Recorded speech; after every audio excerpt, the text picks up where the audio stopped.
Hello my dear students and welcome back to the channel. आज का class में हम कंटिन्यू करेंगे कॉस्ट अकाउंटिंग, जो कि हमारे एनईपी सेमेस्टर 1 का पेपर है। हम ऑलरेडी कॉस्ट अकाउंटिंग के अंदर कॉन्ट्रैक्ट कॉस्टिंग का चैप्टर पढ़ रहे थे। कॉन्ट्रैक्ट कॉस्टिंग के अंदर काफी सारे वीडियोस ऑलरेडी अपलोड कर रखे हैं।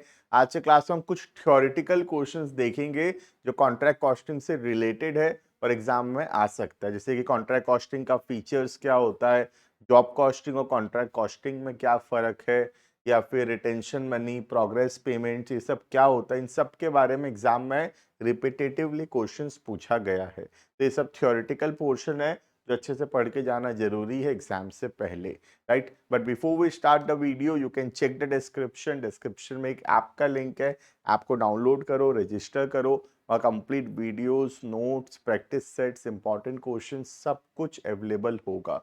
कुछ ग्रुप्स के भी लिंक है, टेलीग्राम चैनल का लिंक है, उसको भी ज्वाइन कर लेना, वहां पे टाइमली अपडेट्स मिलता रहेगा, राइट। तो स्टार्ट करते हैं वीडियो को। टॉपिक है सबसे पहला फीचर्स ऑफ कॉन्ट्रैक्ट कॉस्टिंग। ठीक है, कॉन्ट्रैक्ट कॉस्टिंग का क्या क्या फीचर्स है। सबसे पहला, identification of contract. Each contract identifying given a unique contract number. तो हर कॉन्ट्रैक्ट का हिसाब अलग अलग रखा जाता है। जैसे मेरा मल्टीपल कॉन्ट्रैक्ट्स चल रहा है, एक जगह मैं ब्रिज बना रहा हूँ, एक जगह डैम बना रहा हूँ, एक जगह रोड कंस्ट्रक्शन कर रहा हूँ। तो ये अलग अलग कॉन्ट्रैक्ट का हिसाब किताब अलग अलग रखा जाता है इन डिफरेंट कॉन्ट्रैक्ट अकाउंट्स। और हर कॉन्ट्रैक्ट को यूनिक नंबर दिया जाता है, जैसे नंबर 1 2 3 4 5, ऐसे हर का नंबरिंग होता है। तो इससे क्या होगा, आराम से हम आइडेंटिफाई कर सकते हैं कि कौन सा खर्चा कौन से कॉन्ट्रैक्ट का है और कौन से कॉन्ट्रैक्ट में कितना खर्चा अभी तक हुआ है, राइट।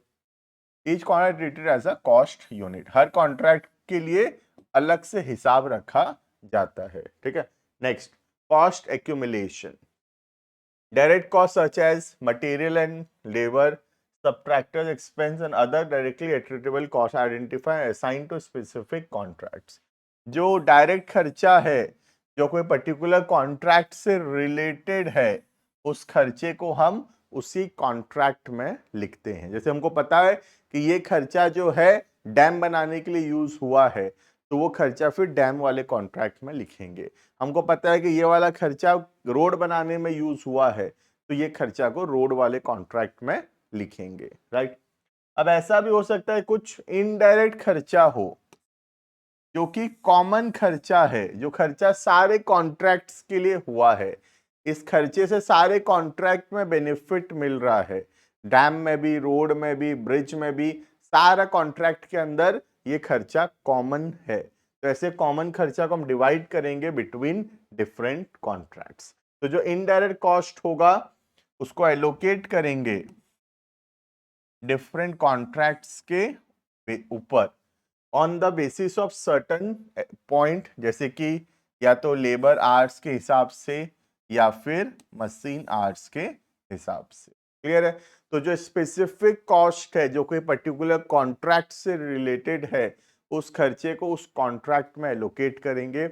और जो कॉमन खर्चा है जो सारे कॉन्ट्रैक्ट्स के लिए हो रहा है, वो कॉमन खर्चा को कोई एक बेसिस लेंगे और डिवाइड करेंगे between the different contracts. Clear है ये। Next, contract budgeting. A budget is prepared for each contract, outlining the estimated cost and revenue. Her contract का एक बजट बनता है जहां पे कितना खर्चा होगा, एस्टिमेटेड कॉस्ट, और कितना रेवेन्यू होगा, एस्टिमेटेड रेवेन्यू हम लिखते हैं। The budget serve as a benchmark for monitoring and controlling projects cost through its life.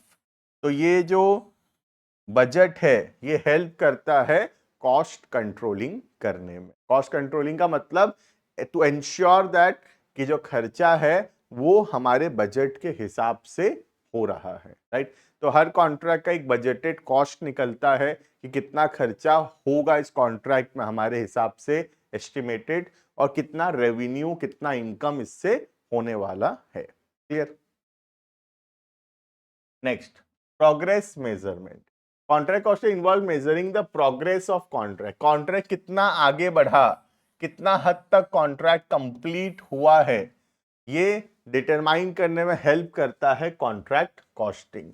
By the help of percentage completion method. जहां पे हम देखते हैं जैसे 100 किलोमीटर का रोड बनाना था, हम 60 किलोमीटर का रोड बना दिए हैं, तो हमारा कॉन्ट्रैक्ट 60% कंप्लीटेड है।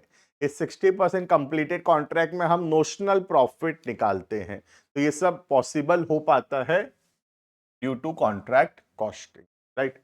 Next, retention and certification. Contract costing consider factors as retention. हम आगे चल के पढ़ेंगे रिटेंशन का मीनिंग। रिटेंशन का मतलब होता है वो पैसा जो कॉन्ट्रैक्टी अपने पास रखेगा, हमको नहीं देगा, दैट इज रिटेंशन। जैसे कि फॉर एग्जांपल 1 करोड़ का कॉन्ट्रैक्ट मिला था, ठीक है, हम कॉन्ट्रैक्ट 50% कंप्लीट कर चुके हैं, तो 50 लाख रुपए मिल जाना चाहिए हमको, लेकिन कॉन्ट्रैक्टी 50 लाख नहीं देगा। कॉन्ट्रैक्टी अगर 50 लाख दे दिया, हो सकता है तुम बाकी कॉन्ट्रैक्ट कंप्लीट ही ना करो, राइट। तो कॉन्ट्रैक्टी पूरा 50 लाख नहीं देगा, कॉन्ट्रैक्टी तुमको 40 लाख ही देगा। तो 10 लाख रुपए कॉन्ट्रैक्टी अपने पास रोक के रखेगा ताकि तुम कॉन्ट्रैक्ट को आगे परफॉर्म करते रहो। ये जो 10 लाख कॉन्ट्रैक्टी रोक के रखेगा, इसी को बोलते हैं रिटेंशन मनी, जो हम आगे पढ़ेंगे भी, ठीक है। तो कॉन्ट्रैक्ट कॉस्टिंग कंसीडर करता है रिटेंशन को, सर्टिफिकेशन को। सर्टिफिकेशन मतलब कितना काम अभी तक अप्रूव हो चुका है। याद होगा तो प्रैक्टिकल पढ़ाते हुए बोला था, इसको क्या बोलते हैं, इसको बोलते हैं वर्क सर्टिफाइड बोलते हैं, ठीक है। In the calculation of cost and revenue recognition. तो जब कॉस्ट और रेवेन्यू नोशनल प्रॉफिट निकाल रहे हैं, तो इन दोनों चीजों को कंसिडर किया जाता है कॉन्ट्रैक्ट कॉस्टिंग में। This element plays a significant role in determining the final cost and revenue of a contract. तो कॉन्ट्रैक्ट का कॉस्ट और रेवेन्यू डिटरमाइन करते समय, कॉन्ट्रैक्ट का प्रॉफिट डिटरमाइन करते समय रिटेंशन मनी को और वर्क सर्टिफाइड को ध्यान देने का जरूरत है, जो कॉन्ट्रैक्ट कॉस्टिंग ध्यान देता है, right. Next, revenue recognition. Revenue recognition का मतलब कॉन्ट्रैक्ट का जो इनकम है, जो रेवेन्यू है, उसको कैसे रिकॉग्नाइज करें, कैसे रिकॉर्ड करें अपने बुक्स ऑफ अकाउंट्स में। जैसे कि प्रॉब्लम क्या है, आज एक कॉन्ट्रैक्ट 1 करोड़ रुपए का कॉन्ट्रैक्ट मिला हमको, इस कॉन्ट्रैक्ट को परफॉर्म करने में 4 साल लगेगा, ठीक है, 4 साल में कॉन्ट्रैक्ट परफॉर्म हो जाएगा। तो रेवेन्यू को 4 साल के स्टार्टिंग में रिकॉग्नाइज करें कि 4 साल के एंड में बुक्स ऑफ अकाउंट्स में लिखें, कि हर साल थोड़ा थोड़ा लिखें क्या करना चाहिए। तो कॉन्ट्रैक्ट कॉस्टिंग बोलता है कि जैसे जैसे काम कंप्लीट होता जा रहा है और वर्क सर्टिफाई होता जा रहा है, उसी बेसिस पे जो रेवेन्यू है वो भी हमको बुक्स ऑफ अकाउंट्स में रिकॉग्नाइज करते जाना चाहिए। क्लियर? देखना, revenue recognition contract costing is based on the percentage of completion method. जो जितना परसेंट काम कंप्लीट होता जा रहा है, उसी के हिसाब से हमको रेवेन्यू रिकॉग्नाइज करना चाहिए। Where revenue is recognized in proportion of the progress of the contract. This method consider both cost incurred, कितना खर्चा हो चुका है, और कितना परसेंट कॉन्ट्रैक्ट कंप्लीट है। इन दोनों को ध्यान देते हुए रेवेन्यू रिकॉग्नाइज होता है। क्लियर है? Thus, contract costing provides systematic approach to track, allocate and control cost for the specific contract. इसीलिए कॉन्ट्रैक्ट कॉस्टिंग हेल्प करता है हमको सारे कॉस्ट को ठीक से लिखने में, ठीक से प्रॉफिट डिटरमाइन करने में, और कितना प्रॉफिट हो चुका उसके हिसाब से बुक्स ऑफ अकाउंट्स बनाने में। क्लियर है? तो this is the feature of contract costing. Next आता है difference between job costing and contract costing, ठीक है। जॉब कॉस्टिंग जो है, कॉन्ट्रैक्ट कॉस्टिंग हम पढ़ चुके ऑलरेडी। जॉब कॉस्टिंग जो कोई पर्टिकुलर कस्टमर का कोई रिक्वेस्ट है, उसके रिक्वेस्ट के हिसाब से अगर सामान बनाया जा रहा है, कोई पर्टिकुलर जॉब है, तो उस जॉब के रिलेटेड सारा खर्चा को हम उस जॉब में लिखते हैं। इसी को बोला जाता है जॉब कॉस्टिंग। जॉब मतलब एक पर्टिकुलर काम, हर ऑर्डर कस्टमर का एक अलग नया जॉब है। जैसे कस्टमर ए आया हमारे पास और कस्टमर ए बोला कि मुझे 1000 यूनिट्स प्रोडक्ट चाहिए ये क्वालिटी का, तो ये 1000 यूनिट बनाएंगे और उसको डिलीवर करेंगे, तो ये वन जॉब हुआ, ठीक है। एक दूसरा कस्टमर आया, बोला मुझे 500 यूनिट्स इस क्वालिटी का मटेरियल चाहिए, तो हम 500 यूनिट उसके लिए बनाएंगे उस क्वालिटी का, उसको डिलीवर करेंगे, ये जॉब बी हुआ। तो अलग अलग जॉब का जो खर्चा है अलग अलग हमको मेंटेन करने का जरूरत है। This process is called as job costing. Clear है ये? तो हमको देखना है दोनों के बीच में क्या डिफरेंसेस है। ठीक है, देखना, the job is small, job एक छोटा सा स्मॉल है, स्मॉल इन साइज है, बट कॉन्ट्रैक्ट बहुत दिन तक, सालों साल तक चलेगा, तो contract is big in size, right? Place of work, work under job costing perform in the workshop, factory के अंदर ही काम हो रहा है, प्रोडक्ट्स कहां बन रहा है, फैक्ट्री के अंदर ही तो बन रहा है, बट कॉन्ट्रैक्ट, कॉन्ट्रैक्ट फैक्ट्री में नहीं, साइट पे परफॉर्म हो रहा है। जैसे हम रोड बना रहे हैं, तो रोड हम साइट पे बना रहे होंगे, है ना? जो डैम बना रहे हैं, ब्रिजेस बना रहे हैं, फैक्ट्री के अंदर थोड़ी बना रहे हैं, ये तो कंस्ट्रक्शन साइट पे काम चल रहा है। तो जॉब जो है वो फैक्ट्री में परफॉर्म होता है, बट जो कॉन्ट्रैक्ट है वो उस साइट पे, जहां का कॉन्ट्रैक्ट है उस साइट पे वो परफॉर्म होगा, right? Next, time for completion, a job usually takes less time, job को खत्म करने में कम समय लगता है, जबकि कॉन्ट्रैक्ट को कंप्लीट करने में ज्यादा समय लगता है। Clear? Payment of price, the selling price of job is paid in full, पूरा पैसा मिल जाता है काम खत्म होते ही, but in case of contract पैसा धीरे धीरे मिलता है, जैसे जैसे काम कंप्लीट होता जाता है वैसे वैसे पेमेंट मिलता जाएगा। ठीक है? Investment, there is heavy investment on assets initially in case of job costing as compared to contract costing. तो जॉब कॉस्टिंग में इन्वेस्टमेंट ज्यादा होगा, पूरा फैक्ट्री सेटअप करना पड़ेगा, तब हम जॉब कॉस्टिंग कर पाएंगे, बट कॉन्ट्रैक्ट कॉस्टिंग में उतना ज्यादा हेवी इन्वेस्टमेंट का जरूरत नहीं पड़ेगा। ठीक है? Next, nature of expense, job costing में ज्यादातर खर्चा जो होगा डायरेक्ट एंड इनडायरेक्ट एक्सपेंस होगा, और कॉन्ट्रैक्ट में ज्यादातर खर्चा जो है वो डायरेक्ट होगा। Clear? Transfer of profit, sorry, देखना, profit earn on a job is entirely taken to profit and loss account, job में जो भी प्रॉफिट होगा सीधा पीएल में हम ट्रांसफर करेंगे, बट कॉन्ट्रैक्ट में जो भी इनकम्प्लीट कॉन्ट्रैक्ट में धीरे धीरे प्रॉफिट को रिकॉग्नाइज करेंगे और थोड़ा थोड़ा हम लोग उसको पीएल में ट्रांसफर करेंगे। पढ़ाया था ये, 25% से कम होगा तो नहीं करेंगे, 25 से 50 होगा, है ना, तो 1/3 करेंगे, फिर 2/3 करेंगे, फिर एस्टिमेटेड प्रॉफिट मेथड करेंगे, तो ये ऑलरेडी पढ़ाया हुआ है। तो कॉन्ट्रैक्ट कॉस्टिंग में कितना काम कंप्लीट हुआ है उसके हिसाब से वो प्रॉफिट को हम जो है पीएल में ट्रांसफर करते हैं, पर जॉब कॉस्टिंग में काम खत्म हुआ, डायरेक्ट प्रॉफिट को पीएल में ट्रांसफर किए। Clear? Next, nature of industry applicable, job costing ज्यादातर काम आता है printing, foundry, engineering and ship building industries में, कॉन्ट्रैक्ट कॉस्टिंग ज्यादातर रोड, ब्रिजेस, डैम्स, ये सब बनाने में। ठीक है? Cost unit, job is the cost unit of job costing, हर एक जॉब में के हिसाब से हम जॉब कॉस्टिंग मेंटेन करते हैं, अलग अलग कस्टमर, एक अलग अलग जॉब है, हर एक ऑर्डर एक नया जॉब है, और उसके हिसाब से हम खर्चा को रिकॉर्ड करते हैं। कॉन्ट्रैक्ट कॉस्टिंग में हर एक कॉन्ट्रैक्ट जो है वो एक जॉब है, मतलब एक कॉन्ट्रैक्ट, हर एक कॉन्ट्रैक्ट एक नया काम है, और जो भी खर्चा होगा एक पर्टिकुलर कॉन्ट्रैक्ट का, उसको उस कॉन्ट्रैक्ट के बेसिस पे लिखते हैं। तो जॉब कॉस्टिंग में खर्चा को हर जॉब के हिसाब से लिखते हैं, कॉन्ट्रैक्ट कॉस्टिंग में खर्चे को हर कॉन्ट्रैक्ट के हिसाब से लिखते हैं। ठीक है? Next, contractual obligation, in job costing a job is undertaken as per specification of the customer, job costing customer के रिक्वायरमेंट के हिसाब से होता है, और उसको इन टाइम हम कंप्लीट करने का कोशिश करते हैं। There may be a provision for rejection और defective job and rectification thereof, थोड़ा बहुत कभी कभार हो सकता है कस्टमर को सामान पसंद नहीं आए तो उसको हमको ठीक करके भी देना पड़ सकता है। ठीक है? इन contract costing, in addition to the contractual obligation as given in the job costing, there is a provision of retention money and payment to be made according to the work certified. तो normal terms and conditions तो रहता ही है, साथ ही साथ contract costing में additional terms and conditions रहता है related to retention money, related to progress payment, related to work certified.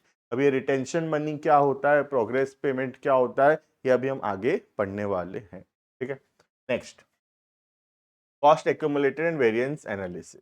It is more complicated in job costing. Job costing में काम को एक्यूमुलेट मतलब सारे कॉस्ट को एनालाइज करना, कौन सा खर्चा ज्यादा लगा कौन सा खर्चा कम लगा, ये डिफिकल्ट है। जबकि कॉन्ट्रैक्ट कॉस्टिंग में इसको कर पाना आसान है, क्योंकि यहाँ पे डायरेक्ट एंड इनडायरेक्ट कॉस्ट दोनों है, तो इसीलिए यहाँ पे बहुत कॉम्प्लिकेटेड है। बट यहाँ पे सिर्फ डायरेक्ट कॉस्ट है, तो इसीलिए इसको करना आसान होगा, राइट। इसके बाद आता है दो सबसे इंपॉर्टेंट टॉपिक जो शॉर्ट क्वेश्चन में आ सकता है। एक है प्रोग्रेस पेमेंट। प्रोग्रेस पेमेंट का मतलब कुछ नहीं है, जो एडवांस पेमेंट कॉन्ट्रैक्टी देगा कॉन्ट्रैक्टर को, वो हो गया प्रोग्रेस पेमेंट। अब 1 करोड़ का कॉन्ट्रैक्ट है, ऐसा तो नहीं है ना कि काम कंप्लीट होगा एक साथ पूरा लास्ट में 1 करोड़ मिलेगा।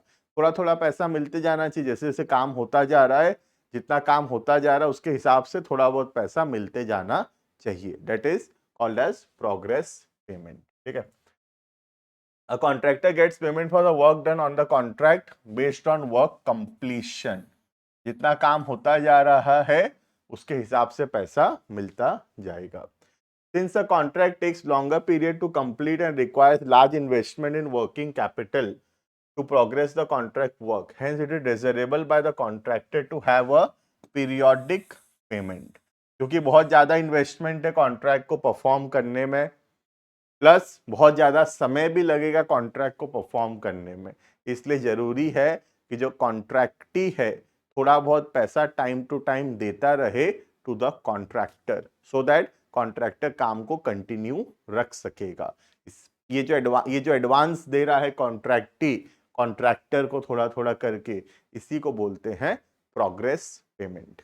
ठीक है, for this, a contractor enters into an agreement with the contractee and agrees on payment on some reasonable basis.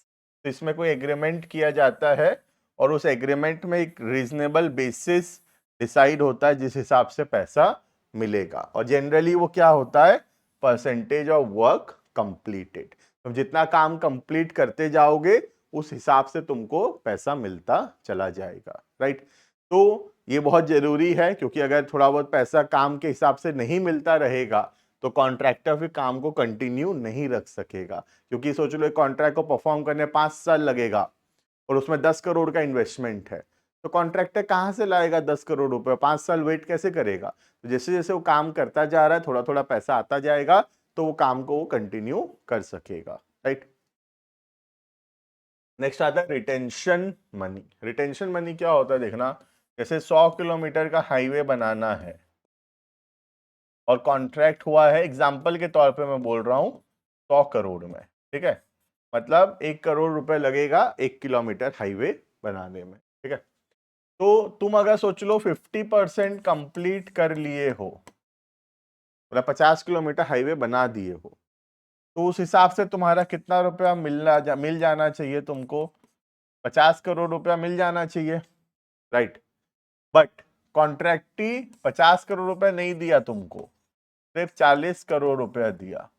तो ये जो 10 करोड़ रुपया कॉन्ट्रैक्टी नहीं दिया है, इसी को बोलते हैं रिटेंशन मनी.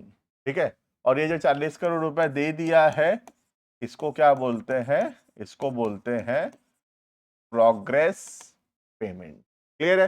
तो रिटेंशन मनी मतलब वो पैसा जो कॉन्ट्रैक्टी अपने पास रोक के रखा है कॉन्ट्रैक्टर का, नहीं दे रहा है. ठीक है, देखना, in a contract contractor generally keeps some amount payable to the contractor with himself as security deposit. ऐसे नहीं कि 10 करोड़ रुपए हम खाने वाले हैं, ये थोड़ी है कि 10 करोड़ रुपए नहीं देंगे, बैड डेट नहीं है, देंगे, बट अभी नहीं देंगे, काम खत्म हो जाएगा उसके बाद हम पेमेंट करेंगे. तो पूरा पैसा क्लियर हो गया अगर, तो क्या पता कॉन्ट्रैक्टर काम ही रोक दे फिर, है ना. तो थोड़ा बहुत पैसा रोक के रखने का जरूरत है ताकि काम कंटिन्यू रहे. तो ये जो पैसा रोक कर रखता है कॉन्ट्रैक्टी अपने कॉन्ट्रैक्टर का, ये जो रोका हुआ पैसा को बोलते हैं रिटेंशन मनी। क्लियर है? देखना, in a contract a contractor undertakes to complete a job on the basis of predetermined terms and conditions and work specification. To ensure that the work carried out by the contractor is as per the plan and specification, it is monitored periodically by the contractee. तो work contractor ठीक से काम कर रहा है कि नहीं, time to time contractee check करता रहता है। To have a question against any defect और अनडिजरेबल वर्क, अगर कुछ गलत काम किया कॉन्ट्रैक्टर तो पैसा काटेंगे, तो पैसा काटने के लिए कुछ पैसा पेंडिंग रखना पड़ेगा। तो ये जो पैसा पेंडिंग रखता है कॉन्ट्रैक्टी अपने कॉन्ट्रैक्टर का, इसी को बोलते हैं रिटेंशन मनी। क्लियर है? तो this is all about various terms that are used in a contract costing. Clear है? तो कॉन्ट्रैक्ट कॉस्टिंग यहाँ पे कंप्लीट होता है। हम पढ़े कॉन्ट्रैक्ट कॉस्टिंग क्या होता है, उसमें डिफरेंट वर्ड्स, जॉब और कॉन्ट्रैक्ट के बीच में डिफरेंस, पिछले वीडियोस में बहुत सारे क्वेश्चंस पढ़े थे, कॉस्ट प्लस कॉन्ट्रैक्ट्स पढ़े थे, एस्केलेशन क्लॉज पढ़े थे। तो अच्छे से पढ़ना कॉन्ट्रैक्ट कॉस्टिंग, बहुत इंपॉर्टेंट है। एग्जाम में अच्छा खासा क्वेश्चन जो है कॉन्ट्रैक्ट कॉस्टिंग से आने वाला है। क्लियर है? तो मिलते हैं नेक्स्ट क्लासेस के अंदर। Thank you and bye bye.